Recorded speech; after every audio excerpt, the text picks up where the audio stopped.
नमस्कार साथीहरु, स्वागत छ तपाईलाई टेक्निकल नेपाल जीएस युट्युब च्यानलमा। युट्युब च्यानललाई सब्स्क्राइब गरिदिनु होला, सँगसँगै यहाँको बेल आइकनलाई क्लिक गर्नु होला, सँगसँगै भिडियोलाई पनि लाइक गरिदिनु होला। मेरो नाम सन्तोष घिमिरे। आजको भिडियो रहेको छ युट्युब थम्बनेल कसरी बनाउने। तपाईले युट्युब थम्बनेल एचडी क्वालिटी या त 3D क्वालिटीमा युट्युब थम्बनेल कसरी बनाउने तपाईले स्क्रिनमा देखिराख्नु भएको छ। यस्तो खालको युट्युब थम्बनेलहरु कसरी बनाउन सकिन्छ त? हेर्न सक्नुहुन्छ कति क्लियर छ युट्युब थम्बनेल, त्यसैगरी कति क्वालिटी छ युट्युब थम्बनेलमा देख्न सक्नुहुन्छ। यस्तो खालको युट्युब थम्बनेलहरु कसरी बनाउने, त्यो पनि एचडी र 3D क्वालिटीमा। यदि यो सिक्न चाहनुहुन्छ, सँगसँगै तपाईले पीएनजी फोटोहरु कसरी बनाउने, पीएनजी फोटोहरु बनाउन सिक्न चाहनुहुन्छ भने यो भिडियोलाई अन्त्यसम्म हेर्नु होला। आउनुस् भिडियो सुरु गरौँ। टेक्निकल नेपाल जीएस युट्युब च्यानललाई सब्स्क्राइब गरिदिनुस्, सँगसँगै आएको बेल आइकनलाई क्लिक गरिदिनुस्। सबैभन्दा पहिला भिडियो हेर्न सक्नुहुनेछ। साथीहरु, सर्वप्रथम तपाईले आफ्नो मोबाइलमा एउटा पिक्सल ल्याब भन्ने एप्लिकेसन छ, पिक्सल ल्याब एप्लिकेसनलाई डाउनलोड गर्नु होला। प्ले स्टोरमा गएर तपाईले डाउनलोड गर्न सक्नुहुन्छ। प्ले स्टोरबाट डाउनलोड गरेर त्यसलाई ओपन गर्नुस्। ओपन गरिसकेपछि देख्न सक्नुहुन्छ यस्तो खालको इन्टरफेस खुल्छ। यस्तो खालको इन्टरफेस खुलिसकेपछि तपाईले तीनटा डटमा क्लिक गरेर इमेज साइजमा जान सक्नुहुन्छ। इमेज साइजमा क्लिक गरिसकेपछि त्यसमा कस्टम गर्न सक्नुहुन्छ। तपाईले युट्युब थम्बनेलमा क्लिक गर्नु होला। त्यसपछि युट्युब थम्बनेलमा क्लिक गरिसकेपछि त्यसमा ओकेमा क्लिक गर्नु होला। तपाईको इमेज साइज कस्टम भएर युट्युब थम्बनेलको साइजमा निस्किन्छ। यसरी निस्किसकेपछि तपाईले ब्याकग्राउन्ड कलरहरु चुज गर्न सक्नुहुन्छ। यहाँनेरि चाहिँ तपाईले कुनै पनि कलर चुज गर्न सक्नुहुन्छ। त्यसपछि तलपट्टि अप्सनहरु दिएको छ, त्यो अप्सनमा क्लिक गरिसकेपछि तपाईले ब्याकग्राउन्ड कलरहरु चुज गर्न सक्नुहुन्छ। जुन तपाईलाई राम्रो लाग्छ, जुन ठीक लाग्छ त्यो कलर तपाईले चुज गर्न सक्नुहुन्छ। म तपाईलाई एउटा कलर चुज गरेर देखाउँछु। या त तपाईले कुनै पनि कलर त्यो चुज गर्न चाहनुहुन्न भने अरु कुनै कलर थप्न चाहनुहुन्छ भने माथि प्लस चिन्हमा क्लिक गरेर फ्रम ग्यालेरीमा क्लिक गर्नु होला। त्यसपछि तपाईले आफ्नो ग्यालेरीमा गइसकेपछि अरु कलरहरु तपाईले डाउनलोड गरेर राख्नु भएको छ भने चाहिँ त्यो कलरलाई तपाईले यसरी एड गर्न सक्नुहुन्छ। जसरी मैले एउटा अरु कलर डाउनलोड गरेर राखेको थिएँ गुगलबाट, त्यो कलरलाई मैले एड गर्छु किनकि अरु कलर भन्दा मलाई यो कलर अलिकति ठीक लाग्यो थम्बनेलको लागि। त्यसकारणले गर्दा म यो कलर एड गर्छु। एमा एड गरिसकेपछि तपाईले फेरि अरु फोटो एड गर्न लागि प्लसमा गएर फ्रम ग्यालेरीमा गएर तपाई ग्यालेरीमा गइसकेपछि एउटा फोटो पीएनजी फोटो लिन सक्नुहुन्छ। जस्तै म एउटा पीएनजी फोटो लिन्छु। पीएनजी फोटो यो पीएनजी फोटो कसरी बनाउने या तपाईले पीएनजी फोटो आफ्नो फोटो खिचेर पीएनजी कसरी बनाउने भनेर तपाईले सिक्न चाहनुहुन्छ भने यो भिडियोलाई अन्त्यसम्म हेर्नु होला। म यही भिडियोको लास्टमा यो पीएनजी फोटो कसरी बनाउने भनेर म तपाईलाई सिकाउने छु। भिडियोलाई अन्त्यसम्म हेर्नु होला, सँगसँगै लाइक गर्नु होला, युट्युब च्यानललाई सब्स्क्राइब गरिदिनु होला। त्यसैगरी तपाईले पीएनजी यो फोटोलाई तपाईले बोर्डर दिन छ भने साइडमा बोर्डर दिन छ भने स्ट्रोकमा क्लिक गर्नु। स्ट्रोकमा क्लिक गरिसकेपछि तपाईले देख्न सक्नुहुन्छ एनेबल गर्नु होला। एनेबल गरेपछि तपाईले कुनै पनि जुन कलरको बोर्डर दिन चाहनुहुन्छ त्यो कलरलाई क्लिक गर्नु होला। कुनै पनि कलर चुज गर्न सक्नुहुन्छ। मैले येलो कलर चुज गर्छु किनकि येलो कलरमा अलिकति यो कलरको अनुसार म्याचियर हुन्छ। त्यसकारणले गर्दा म येलो कलर चुज गर्छु। येलो कलर चुज गरेर मैले यसलाई अझै बढी बोर्डरलाई अलिकति अझै डार्क गर्छु। देख्न सक्नुहुन्छ अझै बढी बढाउँछु। बढाइसकेपछि राइट चिन्हमा क्लिक गरेर यसरी सेट गर्छु। यसलाई सेट गरिसकेपछि तपाईले फेरि कुनै टेक्स्ट लेख्नको लागि प्लस चिन्हमा गरेर टेक्स्टमा क्लिक गर्न सक्नुहुन्छ। टेक्स्ट लेख्न सक्नुहुन्छ यसरी कुनै थम्बनेल लेख्नलाई। म त्यसै गरी एउटा थम्बनेल लेख्छु, युट्युब थम्बनेल भनेर म जुन टाइटल छ त्यो टाइटल म लेख्छु। देख्न सक्नुहुन्छ टेक्स्टमा क्लिक गरिसकेपछि यसलाई हटाउनुस्। यसलाई हटाइसकेपछि युट्युब देख्न सक्नुहुन्छ युट्युब लेख्छु म। युट्युब लेखेर यसलाई मैले सर्च गर्छु र यसलाई जुम गर्छु। जुम गरिसकेपछि यसलाई एडिटिङ गर्नको लागि या यसमा कलर गर्नको लागि विभिन्न अप्सनहरु छ। तपाईले फन्टमा गएर तपाईले यसमा देख्न सक्नुहुन्छ एबीमा क्लिक गरेर यसरी कुनै पनि आफ्नो टाइटलको साइजहरु चुज गर्न सक्नुहुन्छ। त्यसको साइज कस्तो बनाउने या कस्तो स्टाइलको बनाउने त्यो गर्न सक्नुहुन्छ। त्यसैगरी तपाईले कलरमा गएर कलर कुन चाहिँ कलर तपाईले राख्न सक्नुहुन्छ या कुन कलर तपाईलाई मन पर्छ त्यो कलर या कुन कलर राम्रो हुन्छ त्यो कलर सिलेक्ट गर्न सक्नुहुन्छ।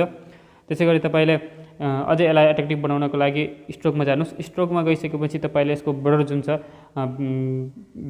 राइटिङको ब्याकग्राउन्ड बोर्डर हुन्छ, जुन बोर्डरलाई अझै बढी तपाईले दिएर अझै लुकको अझै राम्रो लुक गराउन सक्नुहुन्छ। यसलाई देख्न सक्नुहुन्छ यसलाई बोर्डरलाई म ब्ल्याक कलरमा दिएर अझै बढी अरु कुनै कलर तपाईले सिलेक्ट गर्न सक्नुहुन्छ। तलपट्टि प्लसको छेउमा देख्न सक्नुहुन्छ कलरहरु दिएको छ। या प्लसमा क्लिक गरेर कुनै पनि कलरमा तपाईले सिलेक्ट गर्न सक्नुहुन्छ। यसरी तपाईले पीएनजी फोटोलाई पनि अझै सेट गर्न चाहनुहुन्छ, राम्रोसँग सेट गर्न चाहनुहुन्छ यसरी गर्न सक्नुहुन्छ। त्यसैगरी यसलाई मैले सेट गर्छु। अनि त्यसपछि फेरि टेक्स्टमा क्लिक गरेर देख्न सक्नुहुन्छ टेक्स्टमा क्लिक गरेर मैले फेरि अरु थम्बनेलहरु यसरी बनाउँछु। देख्न सक्नुहुन्छ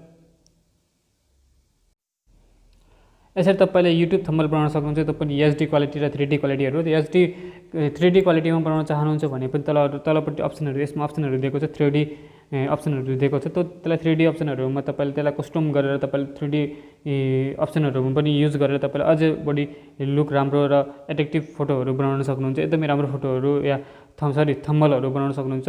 थम्बनेलहरू एकदमै राम्रो राम्रो थम्बनेलहरू तपाईँले यसरी बनाउन सक्नुहुन्छ। तपाईँले मेरो YouTube channel taking Nepal GS YouTube च्यानलमा गएर तपाईँले देख्न सक्नुहुन्छ मेरो थम्बनेलहरू कस्तो कस्तो छ भनेर। तपाईँले त्यस्तो खालको थम्बनेल या कुनै अरू अगाडिपट्टि मैले स्क्रिनमा देखाएको थम्बनेलहरू तपाईँले यस्तै अरू योभन्दा अझै पनि तपाईँले अझै राम्रो स्किल युज गरेर या तपाईँ अझै राम्रो सोचेर विचार गरेर तपाईँ यसमा बनाउनुहुन्छ भने त्योभन्दा मैले भन्दा पनि तपाईँले अझ बढी राम्रो तपाईँले थम्बनेल यसमा बनाउन सक्नुहुन्छ। धेरै ठुल्ठुला युट्युबरहरू छन् जुन 1 मिलियन या 5 लाख 6 लाख 7 लाख वा 2 मिलियन जस्तो युट्युबरहरू, यदि ठुल्ठुला युट्युबरहरूले पनि यही पिक्सल एप एप्लिकेसन नै युज गर्छन्। मेरो विचारमा धेरै जस्तो युट्युबरहरूले धेरै जस्तो ठुल्ठुलो युट्युबरहरूले पनि पिक्सल एप एप्लिकेसनहरू युज गर्छन्। यदि तपाईँ नयाँ युट्युबर हुनुहुन्छ भने पक्कै पनि तपाईँलाई म सजेसन दिन्छु कि तपाईँले यही पिक्सल एप एप्लिकेसन युज गर्नु होला, किनकि यो पिक्सल एप एप्लिकेसन जस्तो अफलाइन युट्युब थम्बनेल बनाउनको लागि अरू कुनै पनि एप्लिकेसन बेस्ट छँदै छैन। सबभन्दा बेस्ट एप्लिकेसन भनेकै पिक्सल एप एप्लिकेसन हो, जुन पिक्सल एप एप्लिकेसनबाट तपाईँले एकदमै क्वालिटीमा तपाईँले युट्युब थम्बनेल बनाउन सक्नुहुन्छ। साथै म तपाईँलाई यो भन्न चाहन्छु कि तपाईँले यदि नयाँ युट्युबर हुनुहुन्छ या नयाँ युजर हुनुहुन्छ भने पक्कै पनि मेरो युट्युब च्यानललाई सब्सक्राइब गरिदिनु होला, सँगसँगै आएको बेल आइकनलाई क्लिक गरिदिनु होला, भिडियोलाई लाइक गरिदिनु होला, साथीहरूलाई सेयर गरिदिनु होला। र यदि नयाँ युट्युबर हुनुहुन्छ भने चाहिँ अरू कुनै भिडियो यस्तै टपिकमा कुनै भिडियो चाहिन्छ या तपाईँले भिडियो एडिटिङ गर्न सिक्न चाहनुहुन्छ या कुनै युट्युब सम्बन्धी सेटिङ सम्बन्धी एडसेन्स सम्बन्धी या गुगल सम्बन्धी तपाईँलाई कुनै पनि भिडियो चाहिएको छ या तपाईँलाई कुनै पनि प्रब्लम भएको छ या कुनै नयाँ युट्युबरहरूलाई कुनै समस्याहरू भएको छ या कुनै प्रब्लमहरू भएको छ भने पक्कै पनि कमेन्ट बक्समा के प्रब्लम भएको छ भने कमेन्ट गर्न सक्नुहुन्छ। म नेक्स्ट भिडियो तपाईँको प्रब्लमको सल्युसन लिएर आउनेछु। तपाईँले आफ्नो युट्युब थम्बनेल बनाइसकेपछि तपाईँले यसलाई सेभ गर्नको लागि माथिपट्टि देख्न सक्नुहुन्छ एउटा सेभ जस्तो बटन दिएको छ, त्यो बटनलाई क्लिक गरेर सेभ प्रोजेक्टमा क्लिक गर्न सक्नुहुन्छ। तपाईँले सेभ इमेज या प्रोजेक्टमा क्लिक गरेर तपाईँले ग्यालेरीमा यसरी सेभ गर्न सक्नुहुन्छ। यसरी तपाईँले आफ्नो फोटोलाई ग्यालेरीमा सेभ गर्न सक्नुहुन्छ। त्यसरी तपाईँले पिएनजी फोटो कसरी बनाउने भनेर सिक्न चाहनुहुन्छ भने चाहिँ म तपाईँलाई पिएनजी फोटो कसरी बनाउने देखाउन चाहन्छु। या त मैले ग्यालेरीमा डाउनलोड गरिसकेको तपाईँले यो पिक्सल एपबाट बनाएको युट्युब थम्बनेल कस्तो छ भनेर देखाउन चाहन्छु। यस खालको थम्बनेल बनेको छ देख्न सक्नु। तपाईँले पिक्सल एप एप्लिकेसनबाट एचडी थम्बनेल कसरी बनाउने भनेर सिकिसक्नु भयो। त्यसै गरी तपाईँ पिएनजी फोटो कसरी बनाउन चाहन्छ या कसरी सिक्न चाहनुहुन्छ भनेर सिक्न चाहनुहुन्छ भने पिएनजी फोटो बनाउनको लागि तपाईँले पिक्सस्टार भन्ने एउटा एप्लिकेसन छ, प्ले स्टोरमा गएर तपाईँले पिक्सस्टार एप्लिकेसन सर्च गर्नु होला। या त तपाईँलाई मैले डिस्क्रिप्सनमा लिङ्क दिएको छु पिक्सल एप र पिक्सस्टार एप्लिकेसनको, त्यहाँबाट तपाईँले क्लिक गरेर डाइरेक्ट एप्लिकेसनमा गएर तपाईँले डाउनलोड गर्न सक्नुहुन्छ। पिक्सस्टारमा गएपछि तलपट्टि प्लस आइकनमा क्लिक गर्नु होला। प्लस आइकनमा क्लिक गरेपछि यस्तो इन्टरफेस खुल्छ। त्यसपछि तपाईँले स्क्रल गर्दै तल डाउनमा जानु होला या तल जानु होला। तल गइसकेपछि ब्याकग्राउन्डमा देख्न सक्नुहुन्छ। तपाईँले तलपट्टि कलर ब्याकग्राउन्डमा तपाईँले एउटा ब्राउड चिन्ह दिएको छ, डट गरेको फोटो, यो ब्राउड फोटो हो। यसलाई यो आइसकेपछि तलपट्टि देख्न सक्नुहुन्छ फेरि अप्सनहरू दिएको छ। अप्सनहरूमध्ये एउटा एड फोटो छ, एड फोटोमा क्लिक गर्नु होला। एड फोटोमा क्लिक गरिसकेपछि तपाईँको डाइरेक्ट ग्यालेरीमा लिएर जान्छ, तपाईँको मोबाइल ग्यालेरीमा। त्यसपछि तपाईँले पिएनजी फोटो कुन चाहिँ फोटो पिएनजी बनाउने त्यसलाई सिलेक्ट गर्नु होला। त्यसलाई सिलेक्ट गरेपछि तपाईँले त्यहाँ देख्न सक्नुहुन्छ एउटा अप्सन तलपट्टि अप्सन दिएको छ कटआउटमा क्लिक गर्नु होला। कटआउटमा क्लिक गरेपछि यस्तो खालको इन्टरफेस खुलिसकेपछि तपाईँले यहाँबाट मिलाउन सक्नुहुन्छ। देख्न सक्नुहुन्छ यहाँनिर अप्सनहरू थुप्रै अप्सनहरू दिएको छ। यो अप्सनलाई ठ्याक्कै फोटोमा जति छ फोटोलाई सर आफ्नो फिङ्गरले सर तपाईँले मिलाउनु होला। यसरी मिलाउन सक्नुहुन्छ या त दुईवटा फिङ्गरले पिन्च गरेर तपाईँले जुम गर्न सक्नुहुन्छ। यसलाई दुईवटा तपाईँको दुईवटा अम्लाले पिन्च गर्नु होला। पिन्च गरेर या दबाएर सर जुम गर्नु होला। दुईवटा अम्लाले जुम गर्नुभयो भने तपाईँको जुम हुन्छ, एउटा अम्लाले मात्रै जुम हुँदैन। एउटा अम्लाले तपाईँले त्यसरी सर सिलेक्ट गर्न सक्नुहुन्छ फोटोलाई। सिलेक्ट गरिसकेपछि तपाईँले पिएनजी फोटो यसरी तपाईँले बनाउन सक्नुहुन्छ। देख्न सक्नुहुन्छ मैले यसरी बनाइरहेको छु।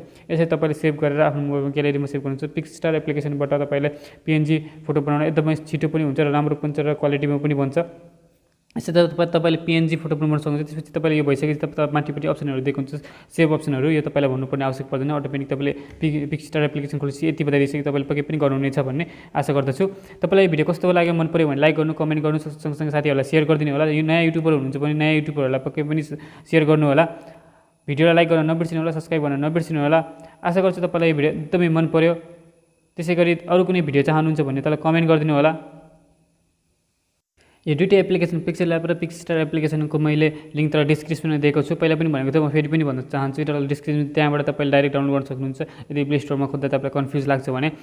र अरू भिडियो कुनै चाहनुहुन्छ भने म फेरि पनि रिपिट गर्न चाहन्छु, कमेन्ट गर्नु होला। युट्युब सम्बन्धी या कुनै पनि सेटिङ सम्बन्धी या एडसेन्स सम्बन्धी या गुगल सम्बन्धी कुनै पनि भिडियो चाहनुहुन्छ भने पक्कै पनि कमेन्ट गर्नुहोस्। म नेक्स्ट भिडियो लिएर आउनेछु। जय नेपाल, तपाईँको दिन शुभ रहोस्।